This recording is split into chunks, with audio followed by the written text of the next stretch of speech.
just in case we need to exercise those. And I'd like to pass over to Councillor Morgan, please, to lead us through the karakia. Kia ora koutou, please join with me for our karakia timatanga. Whakataka hau ki te uru, whakataka hau ki te tonga, kia mā kina kina ki uta, kia mā taratara ki tai, e he aki ana te ata kura, he tio, he huka, he hauhu, ti hei, mauri ora. Kia ora. Thank you very much, Councillor Morgan. Now, we do have some apologies for this meeting today. You'll notice that there's quite a very small attendance here. We do have a quorum, I can assure you, but Councillors Stellinger and Morgan are not allowed to leave the room right now. So, yes, we haven't quite locked the door. And so unfortunately we have, there is a few meeting clashes today, so we have apologies from Councillor Edwards and Councillor Briggs who are unable to join us.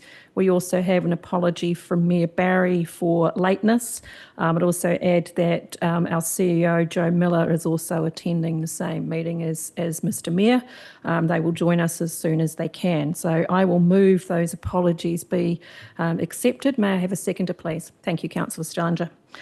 We have no public comment for this meeting. For awareness also, I'd just like to add that Mr John Whittle, who is our appointed auditor from Audit New Zealand, is unwell today, so he will not be joining us for items 6, 7 and 8. I'd also like to take a moment, please. It's a slight departure from usual process and orders, but I think feel it is appropriate to acknowledge the unfortunate and recent passing of Mark Maloney, the Assistant Auditor General.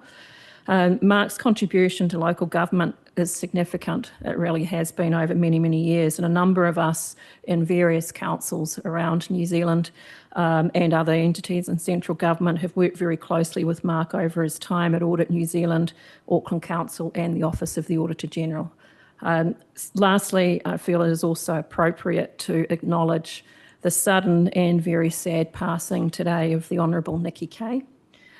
Nikki was also an extremely strong supporter of local government while she was the MP for Auckland Central. So very, very sad news today, and I think it's appropriate that we acknowledge those. So thank you for your indulgence there. Just asking members of the committee who are present if there are any conflict of interest declarations for the meeting today in respect to papers. No, thank you, Councillor Stellinger. Thank you, Councillor Morgan. That takes us to item 5 on our agenda, which is the recommendation to Council and an overview of artificial intelligence at Council.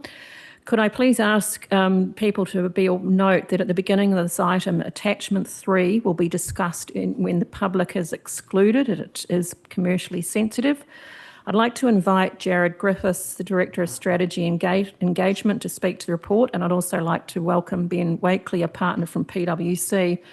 Plus also I'd like to welcome any councillors, I can see Councillor Dyer there, who may be attending this meeting to observe this paper in lieu of a briefing.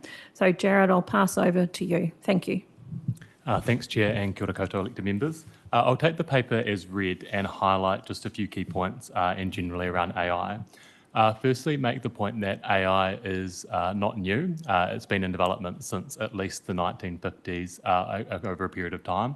So if we think about early AI involving computers learning to play chess and checkers, through to use of AI in the 1980s for fraud detection within banks, and then through into the 2010s where a lot of research was done that has laid the groundwork for recent generative AI tools like ChatGPT, Microsoft Copilot and others that members may be familiar with. AI is pervasive in our lives, so if you are watching Netflix and are using the recommended title features, that's AI. If you're using Siri on your Apple device, that's AI.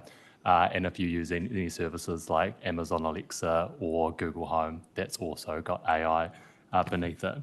What is new, though, is the emergence of generative AI tools, as I mentioned, like ChatGPT, which represent a real transformative potential shift for workplaces and organisations. Council's AI journey began earlier this year with a series of workshops with our senior staff, where we really sought to understand the opportunities, but equally the risks and the appropriate management strategies for rolling out AI. You'll see that we've developed an AI strategy and AI policy, which are both recommended good practice to guide the implementation of AI and make sure that it's been done on a risk basis and used appropriately. You'll see we've established a strategic partnership with PwC New Zealand that has really allowed us to look at rolling out AI at reduced costs with effective implementation in mind, and leveraging partnership and expertise of the private sector, which places us in a unique position compared to other organisations. In November, we substantively launched the AI Evolution project, which is about getting AI into the hands of our staff. That has involved rolling out AI tools in this phase of work to at least 150 staff members, and the development of a series of AI assistants to help with repetitive tasks.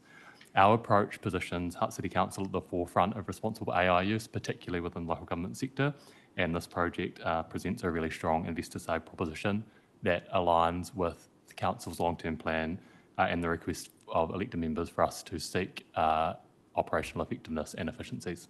Kia ora.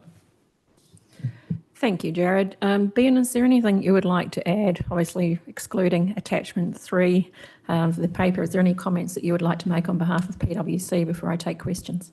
Kia ora, Chair. Kia ora koutou, ko Ben Wakely toko ingoa, heratonga toko nako.